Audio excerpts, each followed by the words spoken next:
Welcome here, Punch-Out Boxing. Delighted to be joined by my colleague Dave Johal as we look ahead to an Easter weekend of boxing. How are you, Dave? I'm very good. Yeah, looking forward to both events. Um, we don't really get boxing on a Sunday, but Easter Sunday, it's going to be a good pre-warm up fight before the, should we just say, the massive events of boxing next week before Ben versus Eubank. So yeah, here we are to break down. Well, who would have thought that they're doing it for a second time? Whitaker versus Cameron 2 should have been concluded nicely in part one, but no one would have thought there would have been a rematch on this one, right, Ra? Yeah, of course, Ben Whitaker, like all Olympic medalists, turned pro with a lot of fanfare, a lot of expectation. He's brought a lot of that expectation on himself, with some of his outlandish claims about what he'll do and how quickly. Um, I have to say, I don't know if you agree with me, based on all of that, so far his career's been, I would have to say, a disappointment and definitely underachieved. If you compare him, say, to where his compatriots from that Olympics are, Imam Katayev's way up there in the world rankings and sort of going up against, other contenders. And he, of course, lost to Whitaker at that Olympics. So. Yeah, in terms of his reputation, I think it's already an almost do or die fight for him. Would you agree? I think, look, let's let's be totally honest. He's a completely polarizing character, isn't he? For one, I like his style. I think he brings a lot of swagger to the game as well. A lot of showmanship as well, and it is almost Prince Nazim-esque in the way he's dancing about showboating. I've said it before, very polarizing. So you either like it or you don't. Um, but I think it's unfair to say his career hasn't, gone in a forward trajectory at the moment. He's only, should we just say, a novice to the pro game. Um, but I, for one, I'm intrigued by this fight. I think when Cameron was signed to fight Whitaker the first time, I didn't think that we'd be here again doing this for a second time. I think the fight was hard enough for what it was when it was signed. I think was it in last October, wasn't it, Raw, when we had Hmm. this? Yeah. Um, so I think it was a hard fight then on paper. So it's a very difficult choice. But here we are again, and that's what makes it quite intriguing. Funny enough, as well, I mean, we're in a similar situation with Dave Allen and Johnny Fisher. Who would have thought that they'd be replaying it again? So, is this a banana skin in your opinion? Is this the fight that could see the undoing of Ben Whitaker? Yeah, absolutely could. We saw that. Of course, the way the last fight ended, it's got people talking. The serious question marks as to whether Ben Whitaker quit or at least took an opportunity to get out. That debate will rage on. I guess only he knows. But one thing's for sure, he anything less than a really conclusive win for him. And the critics will really sort of put him way down their list of prospects who they think can achieve something. So yeah, very important for him to win. I know you say he's a novice, but again, it's just this modern trend of Olympians. They're expected to move quicker than your normal prospect. Also, he's not a youngster, so he's not like in his early 20s. He's 28, so he's coming up to the age where you would expect someone to be sort of taking those fights at the highest level that their ability warrants. But no disrespect to Cameron. Cameron is sort of quite a different, quite a way off the top level. So yeah, if he struggles, even if he gets a win but struggles, doesn't bode well given the killers that are, you know, hovering in that division. So I really think he has to win. Um, I mean, how do you see this fight going? Oh, yeah. So, well, before you asked me that, I was going to ask you: did Ben Whittaker have a bad night at the office, or did Liam Cameron just box completely out of his skin? Was I it a think it's bad a, night at the office, or was it a mixture of both, I or think it's a mixture of both. underestimate? Yeah. Yeah, I think it's a mixture of both. To be fair, I don't think Cameron did anything particularly different than what he normally does. So I don't agree with Whitaker's assessment that Cameron had the best night of his life. He didn't he didn't particularly do anything different to what he usually does. So again, that does answer ask some serious questions of Ben. So going back to your original question, how do I see this fight going down? I think it will be a more conclusive fight for Ben Whittaker. Um, I think he'll win on points. I don't think he'll stop Cameron, but I think it will be a points victory. It'll be more conclusive this time as well. And I think after this, the door on this chapter should and will be closed. However, looking at the way the first fight went, Cameron's got a lot to prove in terms of, the, should we just say, the fiasco that happened after the fight as well. I'm torn at the minute, but if I had to put my last pound on it, I'd say Whitaker will probably edge it on points. It'll be a bit more conclusive this time, but I'm seeing it in Whitaker's favour. What about yourself? Yeah, initially I was thinking with the home field advantage being the home fighter on the promotion, that he'd put in a negative performance with Whitaker just to make sure he gets the decision, rely on the judges to do, you know, play their part as they often do for the home fighter. But there's one thing that has made me more confident in Whitaker this time, and that is the change of training setup. He's now Yeah. gone with Andy Lee. Andy Lee's abilities, they're unquestioned. We've seen that with Donovan and Parker, what he's done with them. Um, Also, we've got to remember his best performances came when he was working with Sugar Hill, and Andy Lee comes from that same Kronk lineage, so he'll already be familiar with how Whitaker would have trained under Sugar Hill. Um, so I think he'll get him back punching with authority. As a result, I do, like yourself, see Whitaker winning more conclusively. That's not to say I think it's going to be an easy fight. I still think it's going to be a hard night's work. But with Andy Lee in his corner, guiding him correctly, I think he will put together the telling punches at the appropriate times to make sure he conclusively gets the rounds and gets the decision at the end of it. Whether it's going to be 10 rounds or 12 rounds, apparently that's still not confirmed. So let's hope they get that done by Sunday. But yeah, I expect Whitaker to get a points decision, a clearer points decision, and I don't think he's necessarily going to satisfy all the critics in this fight. But like I said, with Andy Lee's tuition, I think fight by fight he will get better from here on. And but yeah, first things first, he's got to get that win on Sunday. What about the rest of the card? Any fights there that spring out to you? It's a bit of a sort of almost a comeback sort of card for a lot of those fighters. Yeah, I think it's Fraser Clark on the card as well after his knockout loss to Fabio Wardley. I'm looking forward to seeing him out in action again, writing the.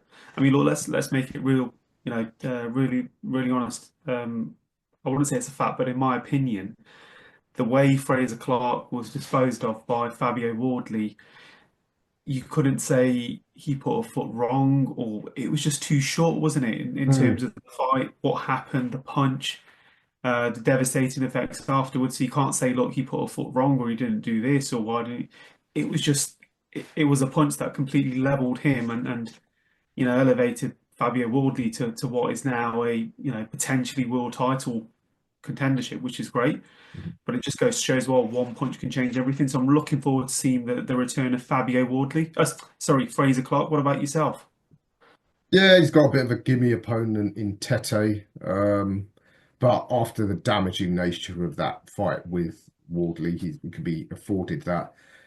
But again, he's got to win this conclusively, and he's got to be out sort of quickly and regularly to get back in amongst the domestic mix. Make no mistake, that's the level he's at the moment. So there's At the no moment, more, yeah, at the no moment. more talk of like trying to jump levels or trying to rush it, even though we know he's a bit of an older fighter. But yeah, first things first, get back in that win column, and then he can look at your Adelaides and TKVs and maybe Johnny Fisher.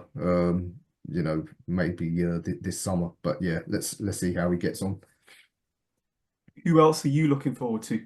I think the Lee Cutler and Sam Eggington fight, those two are both guys who are always good value. It's for the WBC international title at super welterweight, which I think is the toughest division in the game.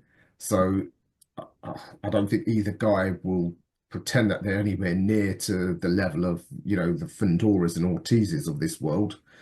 But nevertheless, there's a lot of great fights, even just domestically, for the winner of that. And who knows? As I always say, with all these late injuries and pullouts, you never know when, if you're in a weight class, you get that late call. So I think that'll be a good fight. I think it'll be a good value. Like I said, those guys. Eggington always gives good value, doesn't he, to be fair, in terms of laying everything on the line. And I'm surprised he's still going on, to be fair. Hmm. He's not that old, but he is a veteran of the game as well. Yeah, if you look at my interview with him at the press launch, he said he wants to give it a couple of more years at least. He still loves his boxing. Um, so yeah, I, I don't think these fighters are under any illusions about the nature of this game and the long-term effects, but they're grown men if they want to keep doing it, and they're still able to perform, then who are we to tell them otherwise? And of course, what about the day before that, Saturday in Yorkshire? You, of course, are covering Yeah, Punch-Out boxing. yeah, it's going to be a good night of boxing. I mean, Dalton Smith is going to be taking on Jermaine, but I'm looking forward to seeing the return of Mr. Warrington back as well. I'm surprised he's going on. I don't know who the opponent is, but I'm eager to see what he's got left, to be fair. So yeah, I'm going to be over in Sheffield on Saturday night. May get down to the presser on Thursday as well. So hopefully get some time in with some of the fighters. But it's always good to see Dalton Smith in action every time. He brings in a good crowd. Love his ring walks. Um, he's a phenomenal talent in the ring. And who knows as well, one day that fight with Adam Azim could actually happen, Raw. Could do, but I think, before that, I think that fight is something to just put on to shelf for now because Dalton, he's the number one contender for the WBC. So he's pretty much there. I don't think he needs to look at any of the chasing pack. In the meantime, I think Jermaine's a good keep busy fight. He's not a knockover, but he's tricky enough to give Dalton some work while he waits for that mandatory to be called, which, as we've seen with the WBC, there's no consistency. He might be waiting another year, or he might get a 3 month short notice. Who knows? But yeah, Dalton needs to have some decent fights before he goes up to that genuine world level. I think he's a decent fight. Don't know about you. I expect him to maybe have a bit of work in the first half of the fight because Jermaine has shown he is a tricky boxer. But I do think once Dalton moves through the gears, he'll get to him and get him out sort of between rounds 6 and 8. I think it might be sooner, to be fair. I mean, Dalton starts, I wouldn't even say he starts slow. I think he'll figure Jermaine out and he'll be probably rounds 3 and 4. I think Mhm. he'll get to him and stop him as well. And what a great way to, start the summer for Dalton Smith, pre-Easter, in his hometown as well. And I think after this as well, it's only going to be bigger and better fights. So it'd be really interesting. The WBC Grand Prix starts as well, tomorrow. Is it tomorrow or is it Thursday? But really looking forward to that Thursday. as well. Yeah. You've interviewed a lot of the fighters. I've interviewed just one so far, Gully Power, who's already made his way there. Really looking forward to that. Will you be watching that as well?